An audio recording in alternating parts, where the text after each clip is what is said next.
Yeah. Yeah. You niggas know it's the offseason for the Steelers. And when you are 11-5, 12-4, 10-6 every year, not a lot needs to be changed. Bring back your core that you have, and coming back again next year and try again. Steelers have been a really good team for a number of years now. They're one of my favorite teams to watch. Just the organization that they are. There's so many teams that are now trying to run their team like the Steelers. We need to see other teams that run 3-4 defenses. It's probably basically because of the Steelers. But talking about the Steelers in this offseason. So just as of every year, Le'Veon Bell is franchise tagged, and they have to figure out if they're going to finally pay him or if they're going to just franchise tag him again. The thing that I really don't like about this is I feel bad for Le'Veon. I am more of a player's advocate than a team's advocate. And, it's beautiful how the Steelers have addressed the Ryan Shazier injury that he had last year. Ryan Shazier could sue the Steelers and sue the league probably for a lot of money, and be at the forefront of some campaign of saying let's help players out, and let's not let's stop the helmet hits, and he could be a big advocate. He could be the lead man. He could be on some Kaepernick shit right now about how violent the NFL is and concussions and all that with his injury that he had. And I feel like the thing that's funny about the Shazier thing is they don't really talk about his injury or how it happened, or they don't ever talk about the game, or they just always show him at a fucking stadium fucking waving and standing up and being like, oh yeah, I'm doing fine.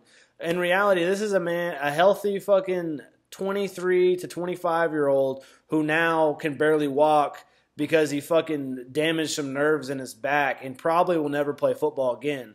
Steelers are real nice, but then you see the Steelers on the other side of the thing. If the Steelers really cared about their players the way they act like they care about Ryan Shazier, they would have signed Le'Veon Bell 2 years ago. They wouldn't be playing this game where they're waiting for Le'Veon Bell to get hurt again. They're waiting for Le'Veon to get hurt again, and then when Le'Veon gets hurt, they're going to kick him out to dry. Le'Veon could literally be like a Barry Sanders type. Come onto the scene, play a fucking phenomenal for the 5 years that you're in the league. I mean, I know Barry played 10 years, but just give me an example. Play 5 years in the league, you get 2 injuries, and you're done. He already has – I think he's already had one ACL. I mean, I know he's had one ACL injury. And the Steelers – do not want to pay this man. They do not want to shell out money to a running back. And the running back is the most underappreciated position in the league. And I really wish Bell would have stood up, and I wish Bell would have gone elsewhere. I wish he wants to play for the Steelers. He knows that this team is destined for a ring in the near future with him and Big Ben on this team. Juju and AB. This is an awesome team on the offensive end and defensive end of the ball. And so talking about some other guys, Chris Boswell, their kicker, huge part of their team, he re-signed. They re-signed him. Mike Hilton re-signed him, good player. Chris Hubbard, he left for Cleveland.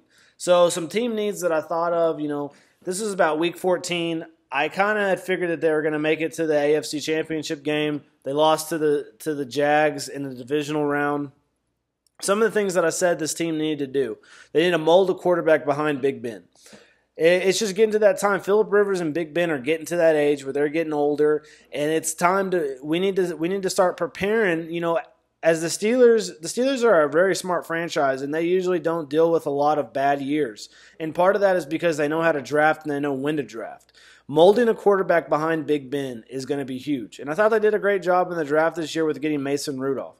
Mason Rudolph is a guy that's built similar to Big Ben when you think about it. Real tall, big, hard to take down in the pocket, has a huge gun.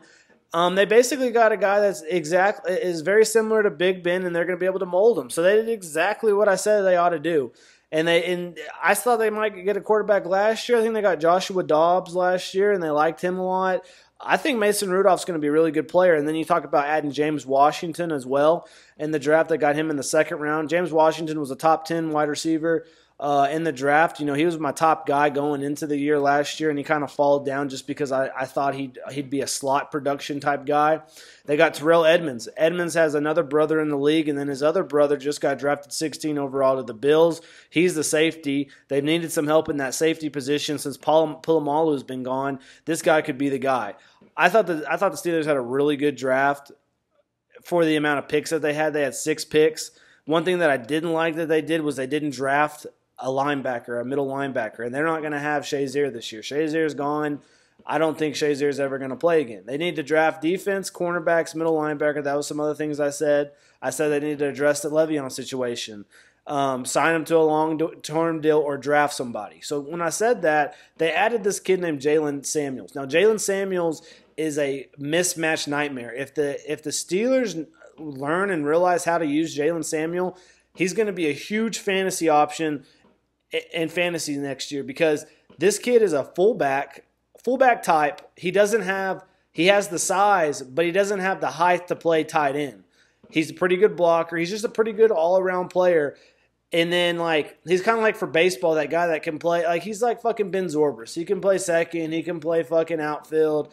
A little Brock hole in him, you know. He can play whatever. But anyways, like, I think Jalen Samuel can go out at the slot. I think they can bring packages where they have Jalen Samuel out there at one of the backs and they have Le'Veon at one of the other backs. And they both go out for a pass and you have to fucking pick which one you're going to take, or they're both going to have linebackers on them. I think Jalen Samuels was a huge pick. I think Jalen Samuels could potentially be the guy that replaces Le'Veon if he's put in that position. You know, if Le'Veon decides he's out, if Le'Veon gets hurt, the Steelers aren't going to re-sign him. The Steelers are waiting for 2 options. They're waiting for a team to come get Le'Veon for the right amount of money or for the right amount of draft picks and like maybe somebody else in return, or they're looking for him to get injured and then nobody's going to want him and he's just going to go into the oblivion of NFL running backs.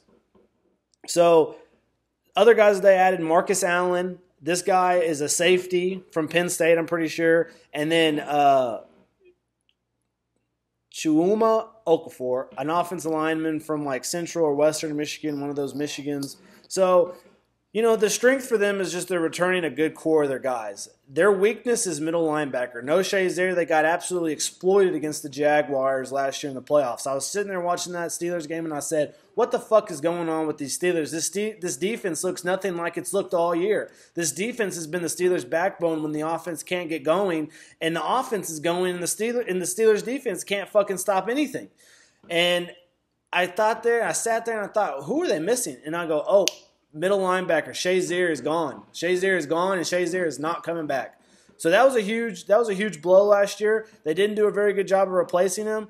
Now, I will say some ads that they did this year. Morgan Burnett, been a pretty good player for the Packers over the last couple of years out of Georgia Tech. And then John Bostic. John Bostic kind of got lost in the sauce over the couple of years. He was pretty highly touted coming out of Florida, and I think he's going to be a big-time player for the Steelers this year. I think John Bostic can, you know, resurrect his career. He's been stuck at the Bears the last couple of years, hasn't really got the playing time that he needed, or maybe he just wasn't really making an impact.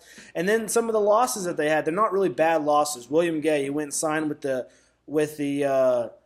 Giants. That was a loss though. Robert Golden, another guy that played in the secondary a good amount last year, he's out.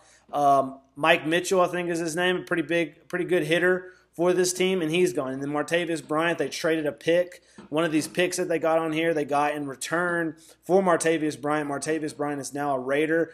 I think it was good to get him off of there because, you know, he was really pissed off about Juju taking his time, but the fact was Juju was playing better than him and was producing better than him, and Juju had a great year. Juju looked really good. Juju made a huge impact on this team. If there was 4 killer bees, he's way closer to being that 4th killer bee instead of Martavis Bryant. Martavis Bryant was disliked by Big Ben. You know, he just wasn't in that little clique of the Juju on the beat and the AB on the beat and the Le'Veon Bell on the ding. You know, he wasn't part of that, and you could really tell last year. I think the Steelers are going to be good. I think Steelers are going to be first place in their division. I think the only team that really is going to compete with them is maybe the Ravens, and that's a big if. The Ravens had a lot of stuff going on this offseason. Red hat, black chucks, black 501 zone. That's your baby mama, but her number's in my my iPhone. Yeah, I got a girl, but I swear I need a newer bitch. Let her out the house and I'll be leaving here with your bitch.